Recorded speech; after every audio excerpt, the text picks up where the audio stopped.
Hello, everyone. Thank you so much for joining Hashtag No Limits. I am your host, Shelley Kino, and Hashtag No Limits is about people whose society places limits upon, but who are busting through those limits. Ophelia says in Hamlet, we know who we are, but not who we will be. And I believe that to be 100% true, and that there is not a better or more beautiful example than the caterpillar turning into the butterfly. I just want to give you the science lesson, a very brief and very simple version of the science of how that happens. The caterpillar literally dissolves into its cells, and just when it must think its life is over, it is reformed into the butterfly, but it's not finished struggling. It then has to struggle in order for its wings to be able to be strong enough to take it everywhere that it will go once it's out of that cocoon. And I just think that's such a beautiful example of each of us. And while butterflies only go through that once, I think we as humans go through that multiple times throughout our life. And I'm really excited to share my guest with you today. And we're going to bring him on in just a minute. But of course, I have to go through the technical stuff of, hey, remember to like and subscribe and set that notification bell so that you don't miss an episode and learn all the wonderful things that all my amazing guests are doing. And if you're watching in the replay, give us a hashtag replay and where you're from. And if you're watching live, give us a hashtag live and where you're watching from. So to my guest today, his name is Alan Stevens. And it has been said about Alan, and I want to get this right, so I am looking on my form to make sure that I say it exactly right. It was quoted recently that Freud diagnosed, Jung explored, Adler empowered, but Alan Stevens delivers. Welcome, Alan. Thank you so much for being my guest today. How are you doing?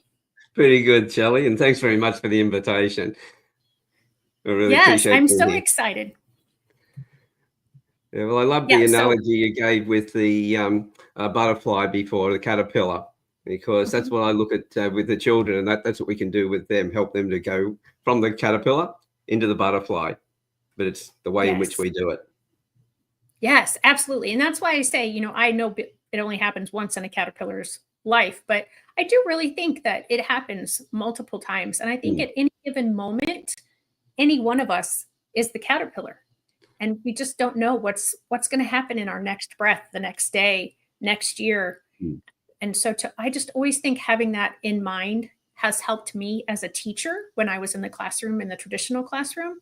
And remembering that most of those students in my classroom were still at the caterpillar stage. They had a lot to go before they were going to become that butterfly. But that didn't mean they wouldn't become the butterfly. That's right. Now, it all comes down to how we what we do. This is the thing that I know that a lot of parents are trying to turn their children into something. There's an old saying that we're not sculptors and we're not carpenters. Our job is not to turn our children into something. We are gardeners. Our job is to nurture them so that they become the best version of themselves. And by doing that, we've got a much better chance of helping them to go from that caterpillar stage to that butterfly. And every child, no matter who they are, has that ability. And that's what I love about it. So it comes back to the way we work with them, not that we expect them to do, but how we then connect with them that we get those results. Yes. And I love that you said the best version of themselves, because I think that's our job. Absolutely. As parents, as educators, is not to, and the reason this is called hashtag no limits is because a lot of people, and I still find myself having limiting beliefs about different people, different opportunities. And then I'm so glad when those get busted and I go, wow, I never thought about it like that before.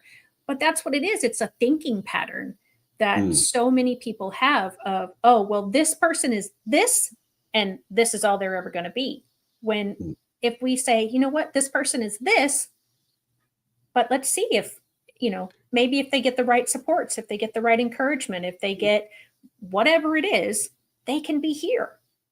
That's it. Quite often we put limitations on people. There's our expectations. But if we didn't do that, if we look for and understood where their real gifts are, and by the way, there isn't a child on this planet, there isn't a person on this planet who doesn't have a gift in one area or another. And that gift will be uniquely different to everybody else. So I don't care what they say about all the different psychometric profiling where they put people in boxes. You've got a whole bunch of people who are classed as this. Well, I come along and I like to take people out of the box and treat them as individuals, because every one of them, different life, even twins that were and grown up all their life, being virtually almost connected at the hips, have got differences. So we might start off with very similar, but as we go up, different experience, we have different. If one child's looking in one direction, the other one's looking in the other direction, they're taking in different things, and they're going to start to change in their personalities. So the fact that everybody's different, and we go, okay, I don't look at where the faults are in a person. I look for where's their gift, and if I can help them nurture that, we're always going to get great results, and they will go well beyond our expectations.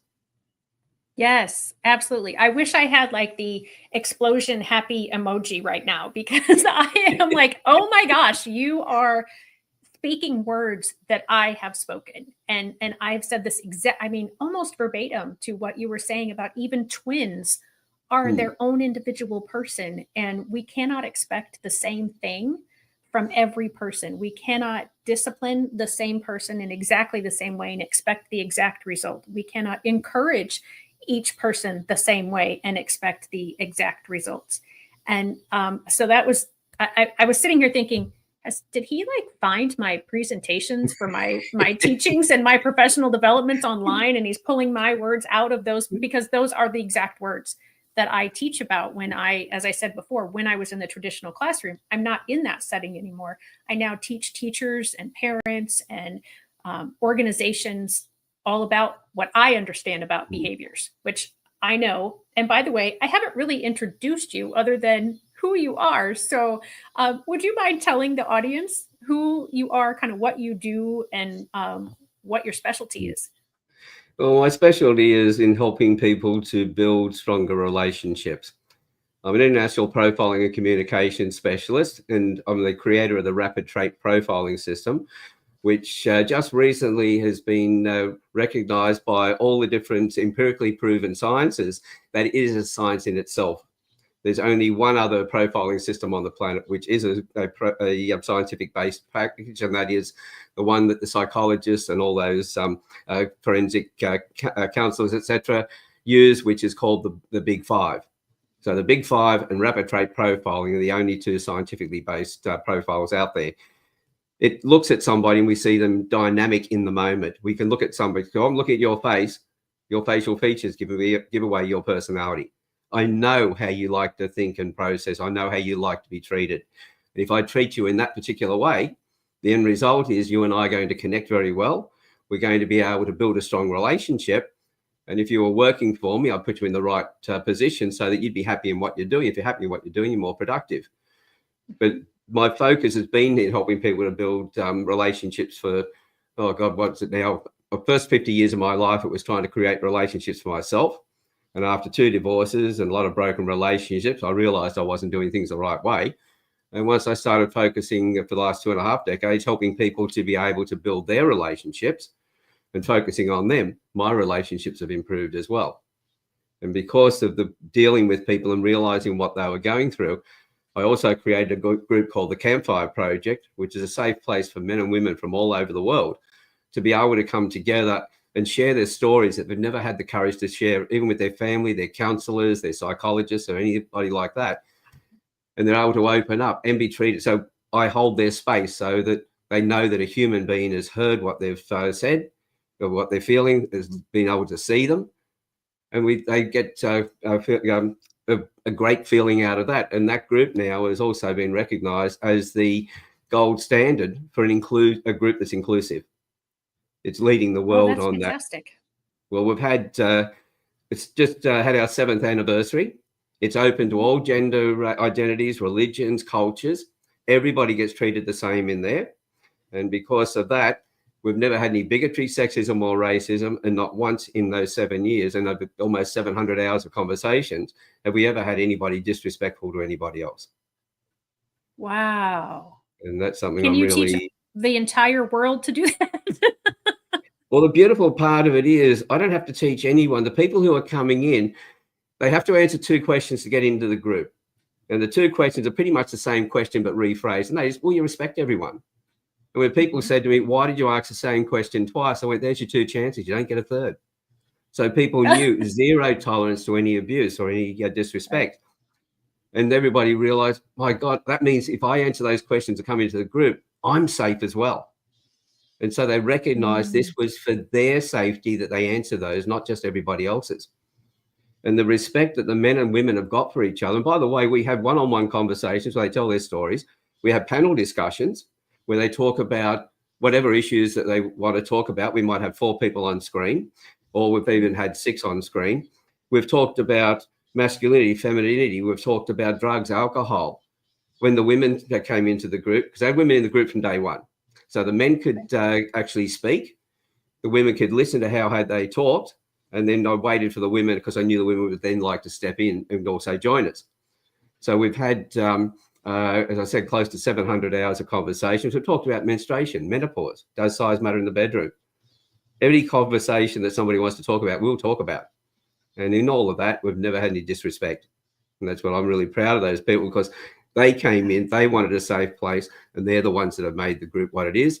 And they're the ones that have given it that reputation of being totally inclusive. That's incredible, and kudos to you for pulling that together and just making that space, like I said, for everyone. And if we could all be taught that, to just understand that I may think differently than you, but that doesn't mean that I'm right and you're wrong, or that you're right and I'm wrong. It's just our experiences to that point have given us these 2 different perspectives. And hopefully, and I presume that the people that are joining this group are open to hearing and listening. I always say that we hear with our ears, but we listen with our heart. And it sounds like that's what your group is doing. And that's it. It's all about listening to understand, not listening to respond. See, most people, when we're having conversations, there's 2 conversations going on in our own head. I say that quite often when we're in conversations, we're all schizophrenic. We've got one moment we're thinking about what we're going to say while the other person's talking. And then when we talk, we're thinking about what we're saying then.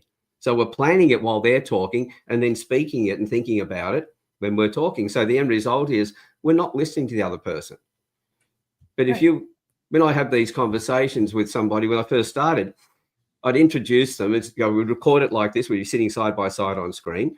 We'd record it, and I'd just do an introduction of who they were. My first question was, well, tell us who you are. Tell us, this is where you are today. Where did it all start for you? And they can start and tell as much or as little as they want to.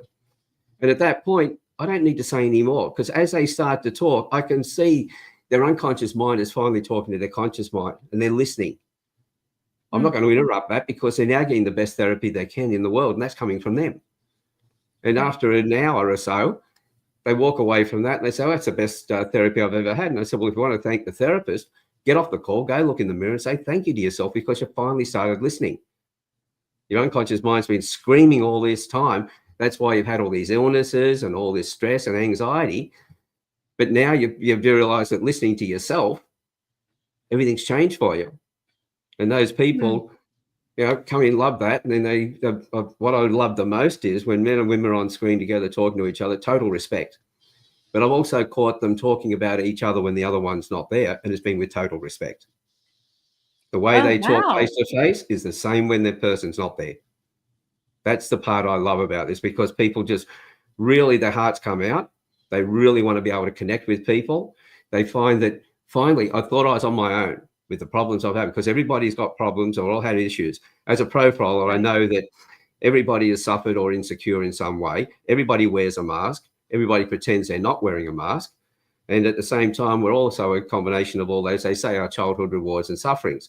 In fact, we are the results of how we've decided and chosen to respond to all the events in our life. And because of that, as far as I'm concerned, everybody on the planet is on the mental health scale. It just depends on which end of the line we're on today. Yeah. And so once we understand that, we know that it takes away the angst or the stigma around mental health. Because when I look at a lot of neurodiverse and everything else, and I can see the gifts they've got, and I can see the potential of where they can go to, you remove the barriers and stop trying to control them or trying to turn them into something, what they can achieve is mind-blowing. Right. Yeah, absolutely. And thank you for explaining what you do and all the examples that we just talked about. One thing I would like for you to define a little bit more would be profiling, because I'm sure by now the audience has picked up that your accent is not American. And so he is in the future. He's like, what did we figure out? 14 or 15 hours ahead like of that. me. Yeah. And so when we hear the word profile in the United States, it's in a negative way. Mm.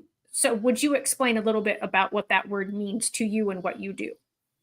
Well, what it is being able to understand that person's personality, understanding, because I'm not interested in someone's character until I understand how they like to think and process, what's their personality, how their mind works.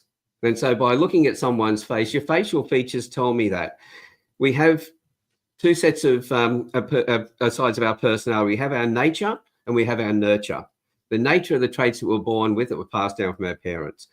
The nurture traits are the ones that we develop in response to our environment. And so at the same time, everything we feel inside, we express outwardly.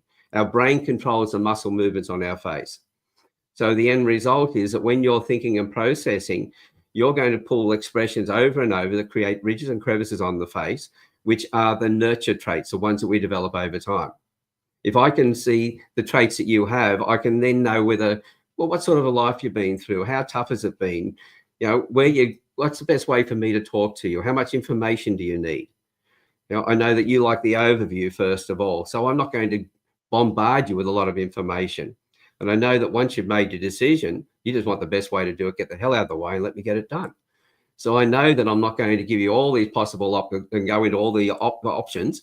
I'm going to say, well, these are a few of the options, but I won't describe them at any length. But I'll say out of those, this is the best one. And this is why this one's the best one, so that you won't then understand that. So it's all about, how do I communicate with you in a way that you want to be communicated with without wasting your time? Because if I had a lot of information to tell you, I'd say, look, Shelley, there's a lot of information here, and you go, oh God, no, this is going to be a lecture. And I go, no, well, what I'm going to do is give you the overview. And then you ask all the questions that you want to ask. But if there's something there that you haven't asked, I think you need to know, then it's all right if I tell you that then. So now we're going to have a conversation. I'm not going to be talking at you. So this is why we do this, to build relationships. I know that because of all the TV shows, Lie to Me and all those things, that profiling was always trying to catch criminals, and people get worried. People used to ask me, what's your 15-second elevator speech? And I used to say, well, when people would say, what do you do? I said, I clear rooms. And they say, what, you clean rooms? No, I clear rooms. They look at me and they go, what are you talking about? And I said, well, look, when people find out what I do, they all run out of the room. But when they find out why and how I do it, they come back and they bring their family and friends and colleagues. Because it's about, how do I make a connection with you to help you to be the best version of yourself, to be happy in what you're doing. Every boss needs to know that, because if the people are happy, they're going to be more productive and they're going to make more money. At the same time, if they want to work on their business, they have to be able to have the right people working in the business so they can go away and promote their business themselves. And in fact, if they do it well enough, they can not only go away and promote their business, they can go on holidays, and it'll not only survive in their absence, it will grow. And that's only when you've got the right people in there. And the only way you get the right people is treat them the right way. This is all about building relationships, not pigeonholing people and putting them in a position where they feel that they're being put down and controlled. This is about how to help somebody develop and grow and flourish. Become that butterfly. That's it.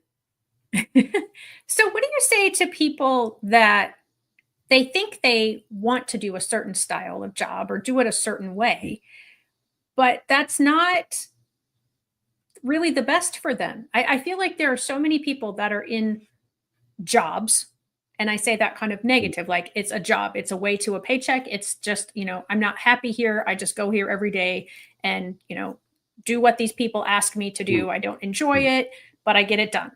And then there are people that they go to an occupation, or they go to, they don't even call it work, because they have found what it is that fires them up every day. So what do you say to those people who are in that job where it's just, I have to go here every day and I don't like it, but I think this is what I'm good at? What you'll find is that they're doing a job that never really suited their personality. So a job that suits our personality, we're doing things we love to do, and we're going to be productive, we're going to be happy. But how many people see? Well, let's go back to school to start with. At school, we worked on our weaknesses. I was kept back after school because I was not that crash hot in English and a few other subjects, and they got me up to a higher level. I hated school, but the things that I loved to do, I got better results in. And so I looked at it and thought, rightio, what do I want out of my life? I want to be happy. I want to be doing things that I love doing. So, well, as far as the traits go, in a newborn child, we can see traits and we understand what they're going to be like, what sort of school they should go to, what's going to fit their personality. We know the hobbies and sports that will suit them. As they're going through school and we understand their personalities and more of their nurture traits are starting to develop, we know what sort of careers will suit them. Now, depending on their academic levels, some of the kids will go, okay, this is the sort of work I'd like to do. Is there a role where I go to university for that? Or do I go to TAFE? Or do I just go out into the workforce? But if we can understand their personality traits, we can always make sure that whatever career they go into, it's something they're going to enjoy doing. Now, if they enjoy doing it, they're not going to need as much money. If you're somebody who is goes into a job you don't like and you're miserable, that's going to affect your health. So you're going to need to make more money to be able to pay your medical bills. And so the happier you are, the more productive you are, and the healthier you are as well, because everything stems from within. So if we're worried about certain issues all the time, that's going to eat away at us. And we start getting physical problems as well. The physical and the emotional are connected. The neurology and the physiology are connected. And once you start to understand that, we realize, right, if I can go into a career that I love doing and I'm enjoying myself, then I'm going to be happier. If I'm happier at work, then I'm going to be happier at home. So I know then things like fighting with your spouse, fighting with your children is going to be reduced because you go home happier. The organization knows that they're going to make more money because if you're happy, you're more productive. We know that if somebody has been bullied at work, their performance drops by 70%. If they haven't been bullied, but they observe bullying in the workplace, theirs will drop by about 40%. So the company is losing money when their people aren't happy. So the person who owns that company, if they really want to be profitable, their focus is on their people. Make sure their people are happy because they're the ones who look after the clients. Excuse me. It will then mean that they will make more money because the customers will stay with them. This is the whole thing. I realized a long time ago, if I help other people get what they want, I will always get what I want. And so, and as they say, if you open a bank account up, you have to put money into it before you can take money out. That is true. That is very true.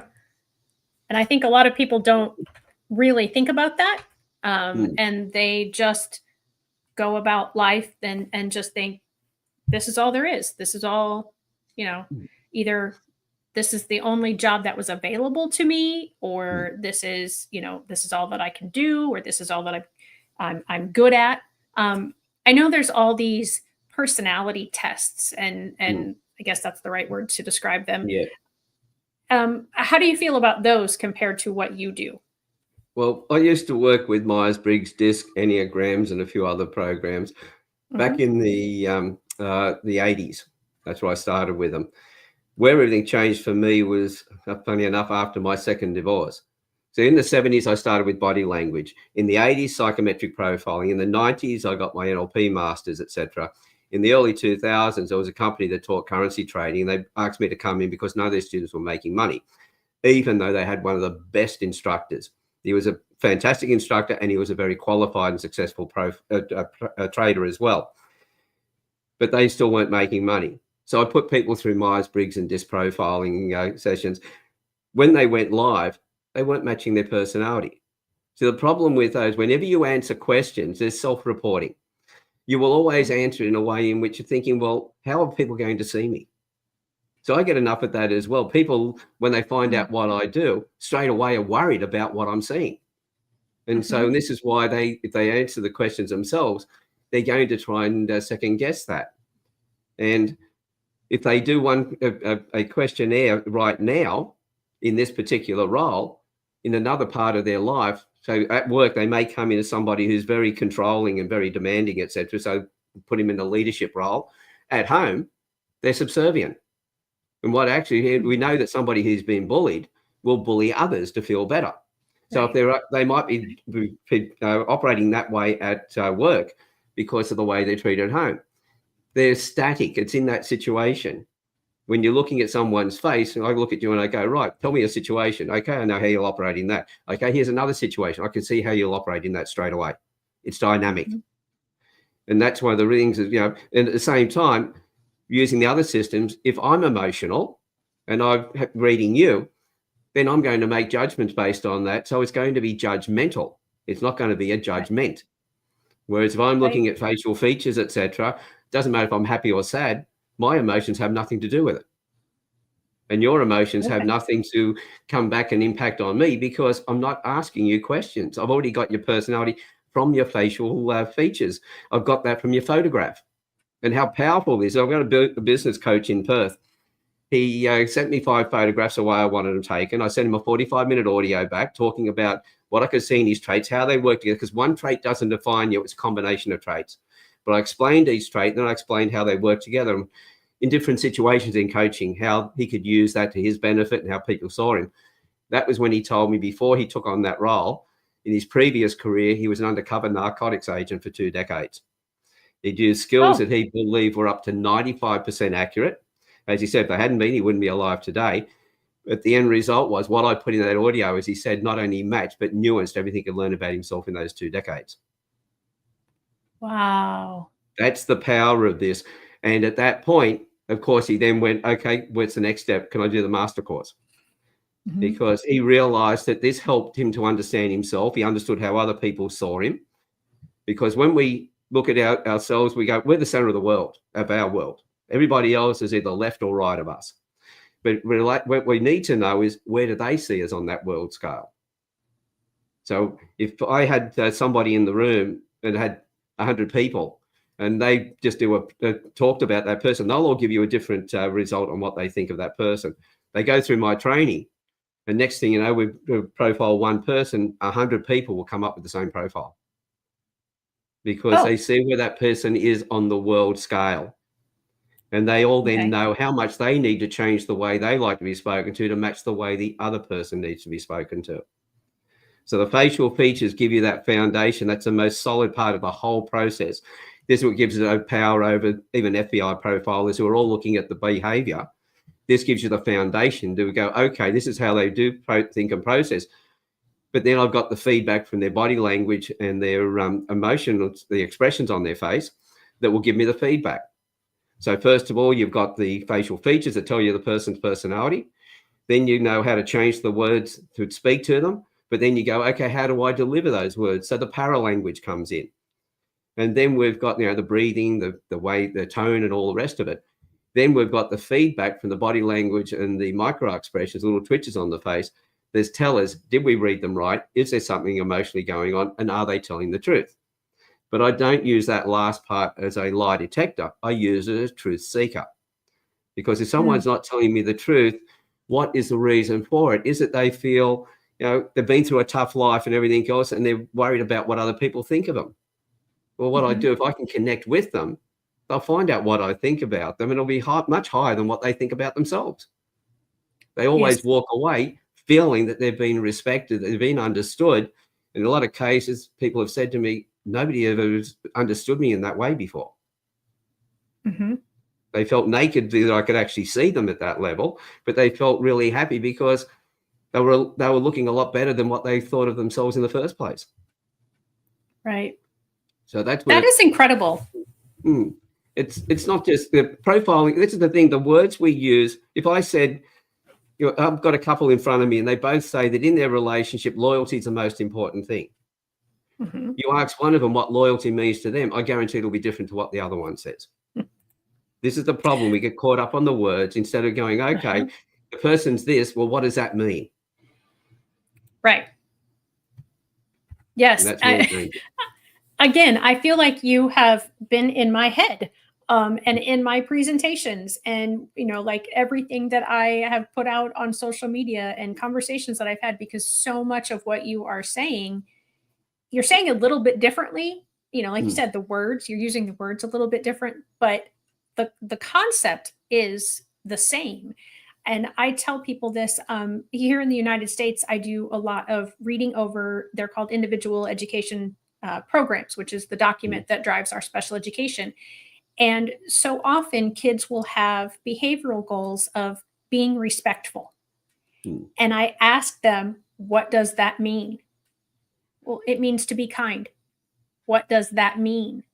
Because it's exactly what I believe, exactly what you just said, that we use words and we have our own picture of what that looks like in our head, and somebody else's isn't the same way. And it's not, again, like I kind of mentioned at the beginning, that one way is right and one way is wrong. But when we're taking data for these IEP documents on whether or not a student is being respectful, everybody should be basing that on the same definition.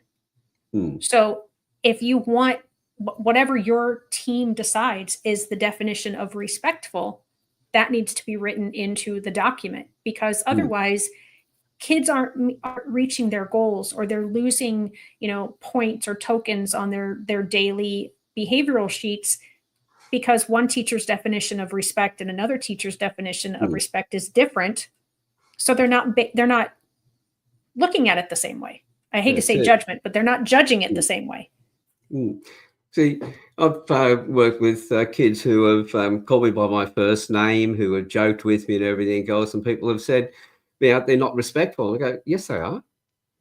Because this is the way I like to connect with them, because I know if I'm talking their language and treating them in the way that they want to be treated, they'll respond with that.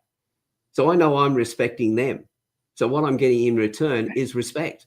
But it's the way I interpret what I look for respect, because at the end of the day, I don't have to be right, but I have to know that the other person is all right. That was important to me. That's beautiful. And I raised three boys on my own. Yeah, when my first wife left, I had three sons to raise on my own, 4, 11, and 12. And I know that when they get upset about different things, and they're all one's in his 30s, and the other two are in their 40s already. And so when we have those conversations, we talk about things, and they've said, well, you don't get upset. And I go, no, my job is not to be right. My job is to make sure you're all right. That's my responsibility as your father. And by the way, I told them when they were very young, I'm never going to be your friend, because your friends will tell you when you're doing the wrong thing, it's okay. I'm your father. I'll be telling you when it's wrong. And so I'll take on that role. But my whole life is going to be put to, because my responsibility as a parent is to make sure that you're all right and that you become the best version of you. And so with that, the boys knew exactly. It wasn't about putting titles on them or seeing them get to certain levels of work. Because one of my oldest boy had said to me one day, you must be more proud of my cousin than you are of me. And I said, why? Because they're about 15 days apart. Matthew's a year older, 15 days older, I should say, than Luke. And as we were talking, I said, well, no. I said, the way he talks to people, he doesn't have that much respect. But you treat everybody the same. You treat people with respect. I'm more proud of you. I said, I don't care, because he's got his own business. He's, in security, and he's making a lot of money. And my son at that time had worked with a number of companies, but each company he went into, they were heading towards liquidation. So he was in jobs and out of jobs, in jobs. And he said, I can't find the right place. I said, look, mate, I don't care if you're sweeping streets. I know that your streets are going to be swept cleaner than everybody else's. I know the way you treat everybody, from the boss right down to the person who's right at the lowest level, is going to be with respect. And that's what I'm proud of. So I'm more proud of you than I am of your cousin. This is the thing that I think is so important, that people realize that if you can find their strengths and show them where their strengths are, they're going to be happy. If they're happier, they're going to be more productive. There's less arguments and anger and everything else. Yes. And you'll get a lot of respect back. And just what you said. I mean, I'm just going to sit here, because I don't really want to add anything else, because what you're saying is again, so much of how I believe and how I think I treat everybody. I try to treat everybody with respect. I'm sure I've not been 100% successful because I am human. I am going to make mistakes occasionally, probably more than occasionally. And in the 54 years that I've been on the planet, I'm sure I've made more than an occasional mistake. But I also think that grace is involved and is important because, yes, the respect, and again, what you determine is respectful. If you are working with someone, if it's a parent-child relationship, if it's a husband-wife relationship, if it's whatever relationship, you need to determine what respect is for each other and try to be, fulfilling that person's definition of respect. And there's a lot of things I believe are taken for granted when they should be talked about. And I think that's kind of one of them. Like, everybody grows up in a different household. Even if you're siblings, even if you're twins, you grow up in a different household because what we mentioned before, your perspective is different. What your nature is and what your nurture is, how you're seeing things. And so understanding like, yeah, that wasn't respectful and here's the reason why, or that's not how I want you to, do that particular task and here's the reason why, and explain it all and talk about it all, but we just don't do that. That's why? right. Who knows? Lots of different reasons. Yeah, well, when we talk to somebody, we usually talk in the way that we want to be spoken to ourselves. The amount of information, the order and all the rest of the formality or informality of it. Once we realize that the other person is different to us, this is why we're not connecting. So if I know how the other person likes to think and process, I speak in their particular way. We become each other's environments, and the environment always impacts on a person. So if I want to see a change in somebody else, I make a change in me first. And I present that new version of me to them. If I walk up to somebody with a smile on my face, I'm more than likely going to get a smile back. If I go up with a scowl and an angry look, I'm going to get a completely different response. If I understand that and I realize that, okay, if I can learn how to connect with that other person far more effectively, I know that the response we're going to have is going to be so much better. And it's not a matter of changing them, it's changing us. And this is where I love working with parents, especially those that have children who are neurodiverse, autism, Asperger's, whatever that might be, that the parent understands and knows how to talk to the child. Because once you talk to the child in the way in which they need to be spoken to, the child feels more understood. They're less likely to get triggered. In a lot of cases, they need less medication. If they get less medication, they flourish better and faster, because all we're doing is diagnosing these kids and putting them into boxes to fit the system, instead of what do we need to do to change the system. I've got one mother who just the other weekend reminded me it's been 15 years since I profiled her son, and she's still doing testimonials for me. Now, wow. He has Asperger. He was 6 years old at the time. The school didn't want him. The after-school care didn't want him. They were trying to force her to heavily medicate him so he'd fit into the system. The psychologist said he'd need a carer for the rest of his life. And so I got her. I said, look, will he sit still for me? And she said, no. I said, right, I want you to take 5 photographs. This is how I want them taken, and send them to me. When I got them, he was wearing different outfits in a couple of the shots. So even she couldn't get him to sit still long enough. Right. So I profiled him. I gave her a written report that she took back to the school and the after-school care with some suggestions that I suggested. She played one against the other, telling each of them the others were doing it. And if they didn't do it, it was far to be on their heads. Nobody wanted to be responsible. Within a year, he was doing presentations in front of the class. Within the next year, they let the psychologist go because they didn't need him anymore. And with the doctor's approval, medication was off the table. And because of that, he flourished. And the conversation he was having with his mother all the time were more mature and more connected. She actually said to me, you've given me my son back. And so when he was 2 years ago, when he was 19, he'd moved from, this is a boy that they said would always need a carer for the rest of his life. He'd moved from New South Wales to the next state up, which is Queensland, living on his own, got his own place, driving a car, got a girlfriend, and he was heading towards becoming an assistant manager in a nightclub where he was working. Wow. That is a beautiful example of no limits right there.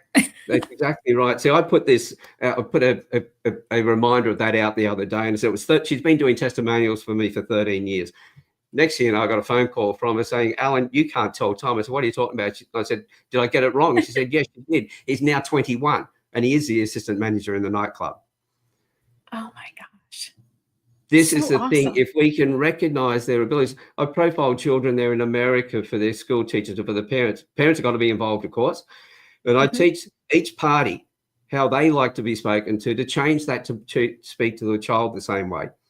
So the parents, husband and wife, will be different to each other themselves. So while they're learning how to talk to their child, they're also learning the differences that they have, and they learn to talk to each other better as well. So everybody gets an advantage in there. At the same time, if the teacher knows that, they can then support the parents and support the child. I had one boy in America who the teacher had said he was seeing the school principal every other day. He was in the after schools care that she looked after, and talked to the parents, and they said, well, he's always misbehaving, having a hell of a time at home. And I said, well, send me the photographs. This is the way I want them taken. I sent back an audio saying this is how you handle it all. Next thing you know, I got a call from the school, the teacher, saying that his behavior had changed completely in the classroom. The father sent me a testimonial saying that his behavior at home had improved. This was when he was in elementary school. Then he went to, I think it's middle school is the next one over there in the States. Yep. And he was now playing baseball or whatever it was. At the same time, his academic levels had gone up, and he was being a better kid at home again. So all the problems had disappeared, all because it wasn't trying to get him to do something different. They changed, and therefore that guided him. This is what people don't realize. If I can get this person to change, it's go, no, change the way you're talking to them, change the way you're connecting with them, and I guarantee they will change because their environment's changed. It has to. They have to act differently because they're not, if I'm scowling all the time, they're not going to be smiling. But if I'm smiling all the time, then they will be smiling. Yes. It's so simple. Oh my gosh. Yeah. I'm sitting here and this is just like heaven talking to you, because you are just confirming everything that I have taught for the last 5 or 6 years outside of the classroom. But what I did or tried to do, again, wasn't perfect at it, but what I tried to do in the classroom, and it's just, I mean, this could very easily be a, multiple hour conversation that I have with you. And so I'm trying to be very cognizant of the amount of time that we're on here. So we're still doing really well as far as time goes, but it's so amazing to me to hear someone on the literal other side of the world who is seeing these same things and is reaching people, and not just that one student. I mean, you told me before we came on air that, you have helped hundreds, dozens, I don't remember the exact number, but I knew, it's a high number of students be able to understand where they were told, oh, they don't understand verbal cues. They are nonverbal cues. They don't understand facial expressions. They don't understand tone of voice. And I was just recently telling a student, 93, I think, % of our communication is nonverbal. It's the tone, it's the cadence, it's what our body language is doing. What I didn't tell him about the micro expressions, but it's what our face says. And then I run through exercises with students in like tutoring sessions, but then also with teachers. And I have them read the same sentence 6 or 7 times, and one word is highlighted. And when when it's their turn to read, I say, when you read that highlighted word, put emphasis on that word. And how that changes the context of what's being said. And people don't understand that. And it's kind of baffling to me, because that was an exercise I did in college back in the 1900s. So I'm like, if I did it in the 1900s, what happened to it? Where did it go? Why are we not teaching people this anymore? And that's one of the biggest issues. But first of all, I'd like to really commend you on the running this, the group and the podcast and everything else. You're giving the opportunity for more people, because the world's full of people like us. but we don't know about each other because we haven't had that medium to connect. So podcasts like this are so important. It allows us to meet and realize there are other people around the world that are the same. Excuse me. When COVID first hit, I went on to a thing called Lunch Club, which part of some people who were in LinkedIn. And they would, you'd tell what sort of people you wanted to meet, and they would match you up. And I'd be talking to people all over the world. And I did that for two reasons. One, I wanted to find out about different cultures, but I also wanted to find out how people were responding to COVID at the time. And in those conversations, I found so many similarities that we had. And once I've got similarities, I've got understanding of that person. Once I've got that, then I can look at the differences and go and understand why they do the things they do. It doesn't mean I condone what they've done, but I can have that conversation with them.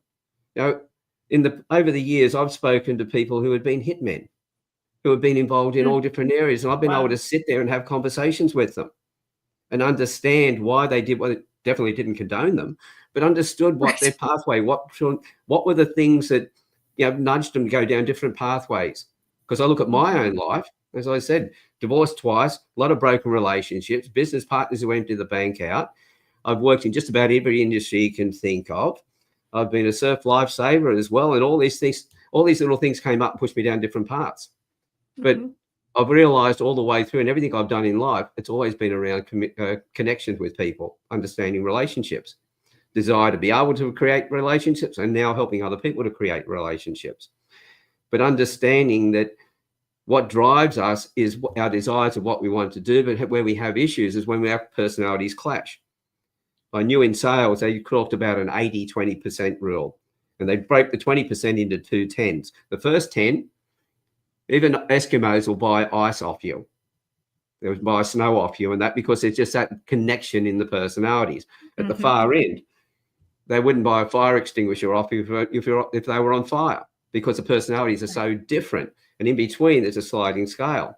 And in sales, you're looking at how far you can get into that 80% towards the other. This is how you build your business. But it shows us there are so many people that are so different, but we have that lack of communication. Couples, for instance, we get together because something in the personalities excited us. So both you and I have aesthetic appreciation. It's how things feel inside. When we're stressed, we pull back to our cave. But if we have somebody who's got the dramatic appreciation, they like to express outwardly. They're the life of the party. They're the ones that get up on stage and everything else. And they're exciting to be around. But once we get used to that excitement and that side of their traits, now we notice the downside. When they do stress, it's repeated and it keeps coming out. It's too much for us. When we get stressed, we pull off to our cave. The rest of the time, when we're happy, we seem to be laid back and they find that comfortable to be around. So next thing you know, your partner has said, you've changed. No, their perception of you has changed. You haven't. Right. And once you understand that, when I've got couples, I'll say to one who's got the aesthetic appreciation, do you find that your partner gets all excited and everything else when they're stressed and that's too much energy? And they go, yes. And I go, right. Well, you've got an easy way of answering this. You just ask them, is this something you want me to fix or do you want me to listen? If they ask you to fix it, one of two things. It's something that's come up that they know that you can fix, or you screwed up in the first place and they just want you to fix that. If they just want you to listen, they've already told you it's got nothing to do with you.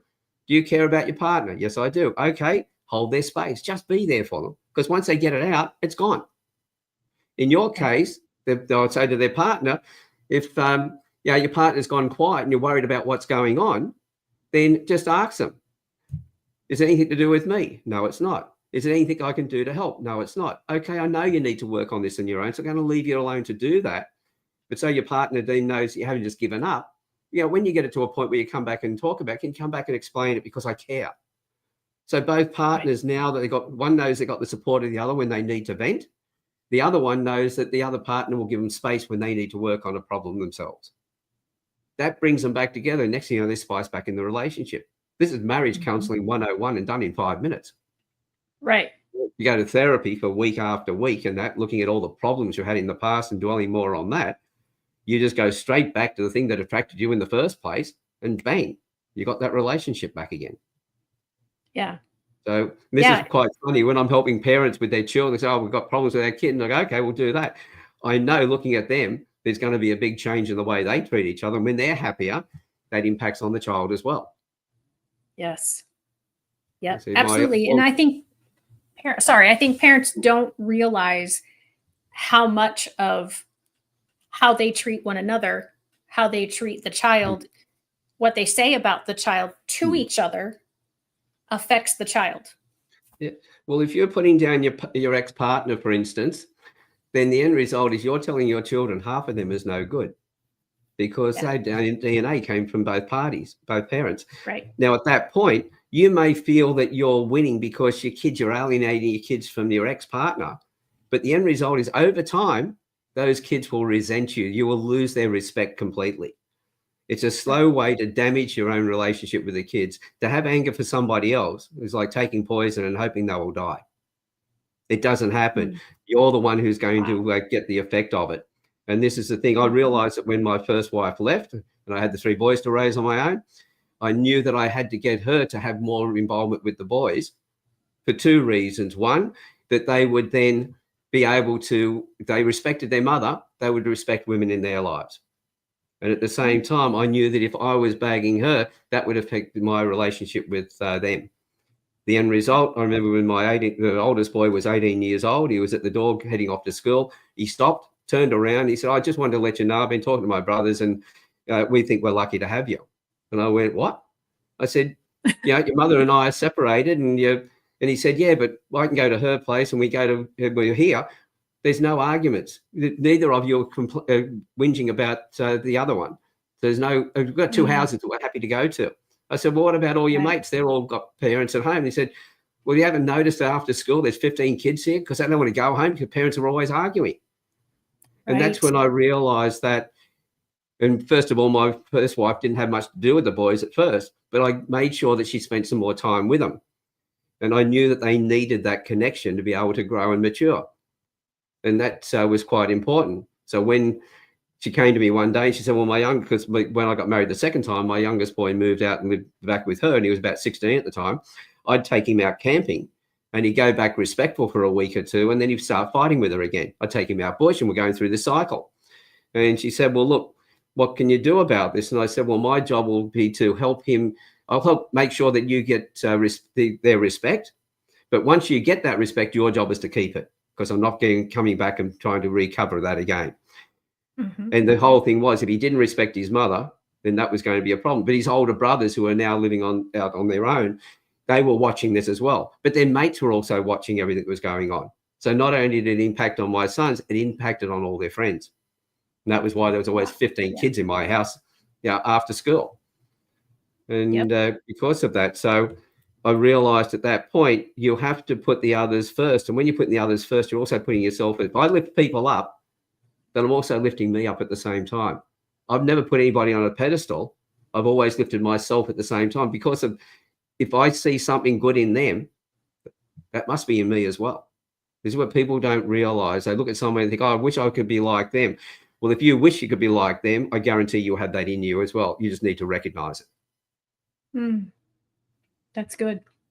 Yeah, absolutely. Well, we do only have a few minutes left, and I do want to make sure that everybody knows how to get a hold of you. So I have put several links into the chat, both on Facebook and YouTube. So wherever you're watching this, and if you're listening on just the podcast, these links will be in the show notes, or, you can come back to the YouTube channel and find some of these notes. And then the main one that he said you told me to put up earlier was your LinkedIn one. So I am going to put that up on the screen.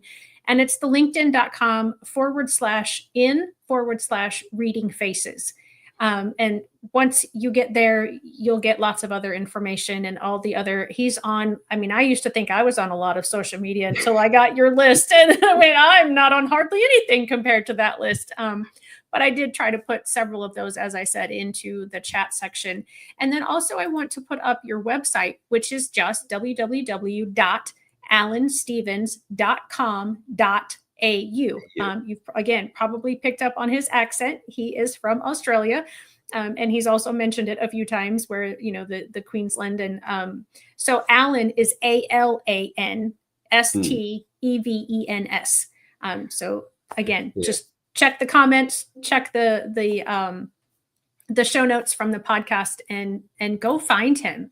I mean, for my audience, they probably feel as though I prepped you tremendously to say all the things that you said, because if anybody's followed me for a while, they've heard a lot of what you've said differently, but the concept, like I said, is the same. So before we wrap up, I just want to give you one last opportunity. If there was something that you really wanted to say or talk about, that we get that in these last couple of minutes.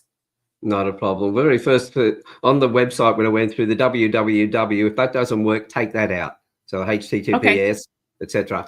But things I always like to point out to people, one of your coaches over there in UCLA, what's his name, John Wooten, had said, the most important thing you'll ever learn is the next thing you learn after you think you know everything. So always have an open mind and always take things in and learn from it. It was Bruce Lee who had said, listen to everybody, take things in and work out what fits you, keep that, discard what doesn't fit you, but add your own style to it as well. And I think the Arabs have a saying, trust everybody, but lock up your camels at night.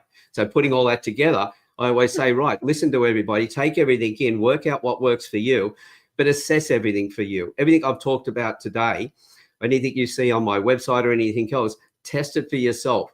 I know growing up, my mother used to always say, the proof of the pudding is in the eating. You can say how great you made it and everything else, but it's not until you put your teeth into it and taste it, you know how accurate that was. And so that's why I gave you that free course there as well for people to be able to give that. But just remember, there's another more powerful saying that I've always lived by, and that is what you do for yourself dies with you. But what you do for others is and always, and for the community, etc., is and always will be eternal. And that's one of the reasons why through the Campfire Project and other things that I'm doing, I've now got more friends all over the world that I'd never imagined I could have. And that was because I decided I wanted to connect with other people and understand them, putting them first, which, by the way, put me first at the same time. You can't put the others first without putting yourself first. I love that. So I do want to put up that it's store.alanstevens.com.au/free. That is that item that he just mentioned as far as in his closing. So Alan, thank you. I could literally, as I said, have a multi-hour conversation with you, but we're not going to put my listeners through that because I think you and I could get really deep and down into some really grainy things, and we could tell stories. Well, as you're and that, I can talk underwater. When it comes to behaviors, I think I can too.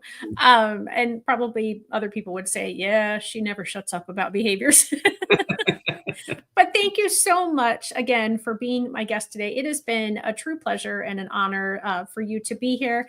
And so guys, just make sure that you have liked, subscribed, and that you have set that notification bell to on, because you don't want to miss any episodes from this point forward if you haven't already done those things.